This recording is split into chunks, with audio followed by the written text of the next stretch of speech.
Hello and welcome to Chandler Science AB Physics 1 Forces Part 2 Newton's Laws. In today's lesson, we're going to talk about the 3 laws of motion that Isaac Newton came up with back in the day, and we'll also talk about some concepts like inertia, and we'll learn how to draw free body diagrams. This is a really important unit, and you should pay close attention, especially if you're one of my students, so make sure you're taking your notes, and then later, after you take your notes, you're going to write down one question in the discussion forum, and then, of course, you'll also respond or answer someone else's question in the forums. If you're from somewhere else on the internet, welcome and hope you enjoy. So, without further ado, let's begin and talk about Newton's laws. Newton's first law of motion is sometimes referred to as the law of inertia. Why is it called that? Well, before we can really figure out why this is the case, let's define what this term inertia is. So inertia is the property of an object, or any object that has mass actually, to resist changes in motion, right? It resists. So think about it this way. You have a tennis ball and a bowling ball on the ground. You want to move them. You want to accelerate them forward. If you want to accelerate them both at the same kind of rate, which one will you have to apply more force to? The bowling ball, right? It's a lot heavier. It's got more mass, so it resists the change more, and the tennis ball does because the tennis ball has less mass. So an object's inertia and the object's mass are directly related. More mass, more inertia, less mass, less inertia, right? So that's inertia in a nutshell. So what is Newton's first law? Newton's first law states that an object at rest stays at rest, an object in motion stays in motion, unless that object is acted upon by an external net force. And I want to focus on these two words here, external and net, right? So let's say you are an astronaut in space. You are floating through space and the system is here. So I'm going to put a little dotted circle around the system, right? The system is the astronaut. And you're going, let's say you're going in this direction to the right with the velocity, we'll call it VA for velocity of the astronaut. Now you're floating in space. So you can't like do swim motion like to fly through, like to swim through water or anything, right? It's a vacuum, empty space, nothing out there, right? And say your spaceship's over here. So here's your spaceship. Oh gosh, I can't draw, but I'll do my best. Here's your spaceship. Whatever. Okay, you get the idea. I don't know. There's a spaceship. And there's a docking bay doors. I know, so good. All right, so there's your spaceship over there. Now, for some reason, you got ejected. We don't know why. It doesn't matter, right? But you're floating away. You don't have any kind of jetpack on you. There's no rope you can pull yourself back with.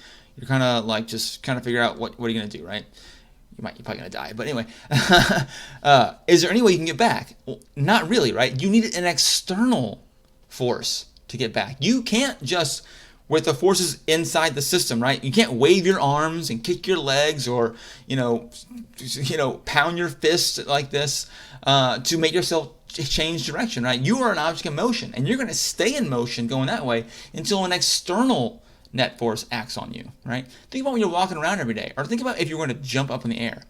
If I asked you, hey, go ahead and jump up in the air, but don't use any external forces. Don't use the ground to push off of, or the walls, or a spring, or a trampoline. Just propel yourself up into the air without using any other object. Is that going to happen? No, it can't. It's impossible, okay? You need an external force. In the case if you're going to jump, you need to press off the ground. You push down on the ground will actually push you back up. Little sneak peek into Newton's third law there. But you can't do it by yourself, right? If you're the system, you just can't. It's impossible. So you need an external force. Now, this term net just means that there needs to be a total force. Could you have an object, let's say a block, that has forces acting on it that are external, but that cancel out, so the net force is still zero? Sure. Let's look at this example here. Let's say we have force 1 and force 2 on this box. One's to the right, one's to the left, but they're equal in magnitude, right? So if we draw these vectors of the force, tail to tip, they kind of overlap, right? And so if it starts here and ends here, well, then what's our net force will be 0, right? So even though there are forces acting on the object will stay in motion and won't change because the net force is 0. So you need to have a non-zero net force externally acting on the object to make it change direction or speed up or slow down, right? To make an acceleration, okay? So that's the gist of Newton's first law. And now let's go ahead and take a look at the next one. We'll actually do Newton's third law next. All right, so we skipped Newton's second law for the moment, and we're going to go ahead to Newton's third law, right? Newton's third law is pretty famous. You've probably already heard it before. I'm sure you have, in fact, so let's go ahead and define it. So Newton's third law states that for every action, there's an equal and opposite reaction. Pretty straightforward. So what does that mean? Well, that means that if you push on an object, the object pushes you back. If you pull on a rope, the rope pulls you back. It even works for gravity.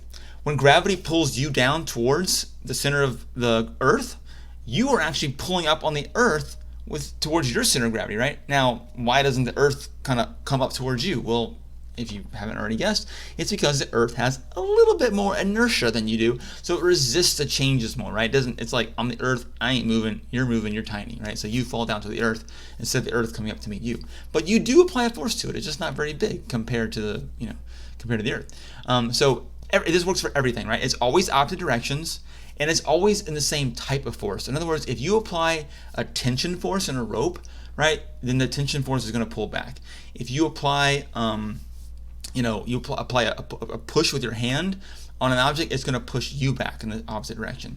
This even works for normal force, okay? So let's say if you're sitting on the ground, or you're standing on the ground right now, the normal force pushes you up, right? Remember, that's a surface. The surface pushes you up into the and perpendicular to the surface. But you're also pushing down on the ground, and from the ground's perspective, that would be the normal force of your surface on it, right? So it's kind of a little weird there, but as long as you remember that the forces are always opposite and equal, then you'll probably be okay. So that's Newton's third law. We are going to learn how to draw free body diagrams. This is actually really, really important. It's all important, right? But this is especially important. A free body diagram is just an illustration or a diagram that shows every force acting on an object, right? Now, we're going to do some practice in a minute, but I'll give a brief example here real quick. Let's say we have, here's the ground, and then I draw a box, or some object, doesn't matter what it is, on the ground, right? Now, this box is at rest, and it's just sitting there all by itself. We're going to draw the arrows, the force vector arrows, that are acting on the box. So if it's sitting here at rest right now, there are two forces acting on the box. Can you think of what they are? The first one is gravity, right? As long as you're on the Earth, right, there's almost always going to have gravity force. I mean, I can't think of a situation where you wouldn't have gravity. So we're going to have gravity. Now, gravity, you want to draw your arrows from the point where the force is applied. Now, we're going to draw a gravity arrow from the center of the object, its center of mass, because that's the spot where most of the force of gravity is concentrated on. So we draw the arrow straight down like that, and we're going to label every arrow, always. This is the force of gravity, or sometimes I write it as mg. And again, we're about to learn why I call it mg. So for now, I want to call it force of gravity, Fg, but pretty soon I'm going to start calling it mg when I label it here. And again, you'll see why in a minute. There's one other force acting on this object. We know there must be one other force, because if the gravity was the only force on this object, then the object will be accelerating down into the ground, right? And that doesn't happen. You don't just see boxes like going through the Earth, right? That'd be kind of weird, unless it's quicksand or something, but that's a special case. So what's the other force here? It's the normal force. The surface is going to push up on the box, and we call that Fn for normal force, right? Now you'll notice that I drew the arrow for normal force from the point of contact between the ground and the object, because that's where they're touching, and so that's where the ground applies the force to the object. You might think I'm being nitpicky here, but the AP readers will ding you for points if you don't draw your arrows just right. Now, the length of these arrows also matters. Now, I didn't do a very good job here, but I'll forgive myself. The length of these arrows correspond to the magnitude of the force, right? So if there is no net force on this object, so net force, F net, equals 0 here, then these two arrows should be opposite directions, which they are, and they should have the same magnitude so they cancel, right? I didn't do a great job at drawing. I think my normal force arrow is a little bit too long, but hopefully you get the idea. They should be equal in length, right? Okay, so that's the really most basic free body diagram you can really draw. In a minute here, we'll practice a little more complicated situations with free body diagrams, but that's the basics. So let's move on to Newton's second law. All right, Newton's second law. Let's dive right in. It states, an object's acceleration is directly proportional to the net force acting on the object and inversely proportional to the mass of the system. All right?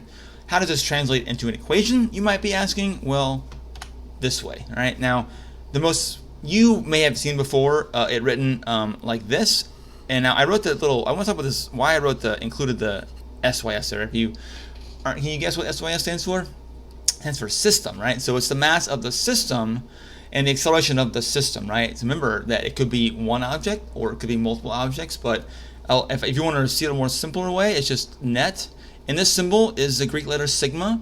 It just stands for net. So it's net force equals mass times acceleration. Now I like writing this Newton's second law a different way, and I'm going to teach you guys to use the better way, which is this way. Okay, this is acceleration equals the net force over the mass, right? And never forget that it's of the system, right? It's a subtle point, but it's important to remember that it's there. And you'll see why it's important to remember that when we get to more complicated problems. Okay, so it's pretty straightforward, right? If you can remember F equals ma or A equals F over m here, you're gonna go far. It's probably the most used equation on the entire AP exam. I tell students all the time, like if you have a FRQ or something like that, and you're not really sure what to do, but you know it's about forces, just write down F equals ma and just do your best, because it's probably got something to do with that equation, right? All right. We'll do some problems here in a little bit with this equation, but if you're one of my students, the worksheet you just recently got, this is the equation you need right now to do like 90% of that worksheet, right?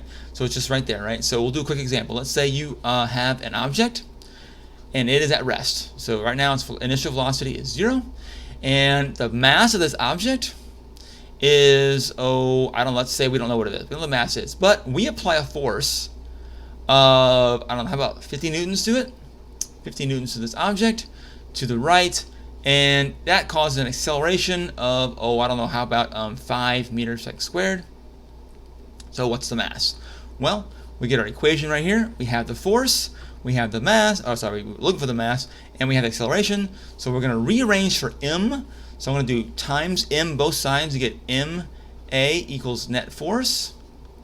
Divide by a, and I'll get m equals net force over a. So now I plug in my numbers. It's going to be 50 over 5 equals 10. So it turns out this box must have a mass of 10 kilograms.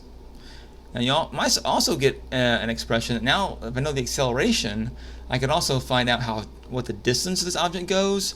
And if I know how long it's being pushed for, I can even find out what its top speed was, stuff like that. So we're going to combine now the kinematic stuff we've already learned with Newton's laws. All right, so get ready for that. It's gonna be a lot of fun. Okay, so that's a most really basic, simple second law equation. Let's go back and talk about free body diagrams. All right, guys, let's wrap up the video with some free body diagram problems. In the next video and in consequent videos, I will look at more complicated problems and I'll do them with you. But this will be the final slide for this video, because free body diagrams are really important, so we got to be sure we know how to draw them. All right. So let's look at 3 different situations and draw the free body diagrams for those situations. First situation is a block at rest on an inclined plane, and we're going to draw the free body diagram for the block. So let's draw it out. Here we have an inclined plane. If you see the term inclined plane, all they mean basically is it's a ramp, right? It's a ramp. I don't know how else to put it, right? So we'll have a block on the ramp like this. And we're going to draw every force acting only on the block. Sometimes students get mixed up here and they want to know the forces that are acting like on the ramp, for example. Ignore the ramp. We only want forces acting on the block, right? On the block. All right, so first one that students usually think of is, is this block on the earth? Yes, so we have gravity, right? So gravity is always going to start from the center of the object, in this case the block, and it's always straight down, right? Always straight down toward the center of the earth. So we go arrow here, and that arrow was not a very good arrow, so let's try that again. Straight down, a little bit better, down. Now I'm going to label this mg. Now, have you figured out why I call the gravitational force mg? We mentioned before that the force of gravity is sometimes also referred to as the weight. Well, if the force is equal to the mass times acceleration, isn't the acceleration caused by gravity g? So isn't then my force of gravity equal to mg? Right? So I like using this, and the reason why I like using mg instead of fg is just a little reminder that, hey, in order to calculate what that value is, all you got to do is take the mass, multiply it by 10, and you get the force of gravity, right? So that's just how I do it. If you want to label it fg, you knock yourself out, but I like calling it mg. Just a little reminder to myself, okay? All right, what are the other forces on this object? Well, we have the normal force pushing it up perpendicular to the surface. Now we're going to draw the arrow from the surface going up this way, right? And we're going to call it Fn. All right. Now, if these are the only 2 forces on the object, would the object be at rest? Now, if an object's at rest, okay, then the forces need to be, the net force needs to be 0, right? Because if the net forces were not 0, then it would start to accelerate in the direction of the net force. But this object's at rest, so we know the net force must be 0, right? So we know the net force must equal 0 here. Well, let's take a look at our arrows. If we draw our vector arrows tail to tip, down for mg, and then kind of up like this for the force of normal force, we go from the start to finish. It looks like our resultant force is going to be to the right. But that can't be because the object's at rest, so we're missing a force. What force are we missing? Friction force. So the friction force is going to be from the surface here, going up. I should have drawn a different color here, but up this way, right? Like that. I'm going to call that force friction. Why don't blocks slide down hills, right? Well, because friction kind of keeps them in place, right? Static friction force in this case because it's not moving, right? Normal force going up, gravity going down, friction force kind of up the ramp, right? Now if we draw our vector arrows, they should all cancel out. If I can draw accurately here, and my arrows are not very good, but so down for mg, up and to the right for normal force, and then up the ramp like that for friction force. And look where I started here and I'm ending here in the same spot, so the net force is actually 0, which means we're at rest, and we're gonna stay at rest because there's no net force on the object. All right, so there's your block on an inclined plane. Let's try another one. And please feel free to kind of pause the video and kind of draw on your own real quick here, just so you can get practice and then check yourself against me, right? We got a car slowing down, and we want to draw the free body diagram for the car. Now, sometimes, guys, I am not going to draw the whole car because I cannot draw cars, as you very well know by now. So sometimes I represent the car like with a dot, or I might draw like just a block, like a box like this, and say, okay, look, guys, that's the car. So don't make fun of me, okay? I can't draw. So I'm going to call this box the car, all right? It just represents the car, right? It's a diagram. It doesn't have to be like a picturesque drawing, okay? All right, so what are all the forces acting on the car? Well, we're on Earth, so we got gravity. Here, and let's change colors for these forces here. I'm gonna, how do I do this? I gotta get like this, and I go pointer options, and I go ink color, and then let's go, how about blue? All right, so we got force of gravity going straight down like this, mg, because that's the force of gravity equals, right, mg. We have the normal force. I'm gonna go ahead, assuming this is flat ground here, right? So normal force is gonna be pushing up. Arrow's a little bit too long. Let's try to do it a little bit more accurately. Force normal. Now this car is slowing down. All right. So let's say that the car's velocity, if the car's velocity of the car is to the right, then what direction should the friction force be? Friction force always opposes motion. So if the velocity is to the right, friction is to the left. If the velocity were to the left, friction would be to the right. It opposes motion, right? Friction can really only slow you down. It can't really speed you up. So if the car is moving to the right, the friction force must be to the left, like so, friction force. So what direction is our net force here? Let's see. We have mg down, normal force up, and then friction force to the left. Draw them tail to tip. So from where we started, right here, till we finished, right there. So it looks like our resultant net force is to the left. Does that make sense? Yeah, it does in this case, right? If our velocity is to the right and our net force is to the left, remember we said in class that the direction of the force is always the same as the direction of acceleration. Well, if acceleration is also to the left, then we should be slowing down, right? Because our velocity and acceleration are opposites, so we will slow down. So we're good. Yay. All right. Let's try one more. We got a box being pulled up a rope at a constant speed. I'm going to go back to black for a second here to draw out the situation. So we have a box being pulled up on a rope at constant speed, free body diagram for the box. All right, so we have the box here, and I'm going to draw arrow down for gravity, F, or mg, I mean, right? I got tension up the rope, F, T for tension. Is there anything else? Now this rope being pulled up at a constant speed, so our vector arrows should be in opposite directions, but there's no net force. But it's moving, you say. Well, yeah, sure, that's okay. Remember, objects in motion stay in motion unless acted upon by a net force. Well, if the net force is 0, then the object in motion will stay in motion until we do something to it, right? So it's okay. It's going to stay at constant speed with no net force acting on it until something else happens to it, right? So it's another thing that students often get confused. They think, oh, if the object is moving, it must have some force on it. No. If an object is accelerating, it must have a net force on it. An object can be moving at constant speed all day long and have no net force on it. That's fine, right? But if it's accelerating, it must have a net force. So constant speed and net force equaling 0, totally okay. Not a problem, right? Okay, so these are just some basic free body diagrams. In the following videos that I do in the next couple days and over the course of the next few weeks, we're going to do some much more complicated problems that will have trickier free body diagrams. But get yourself some practice. Feel free to make up a situation on your own and just draw the free body diagram for it and show me in class, or message me on Remind or email me about it, and I'll check it and tell you if you're right or not.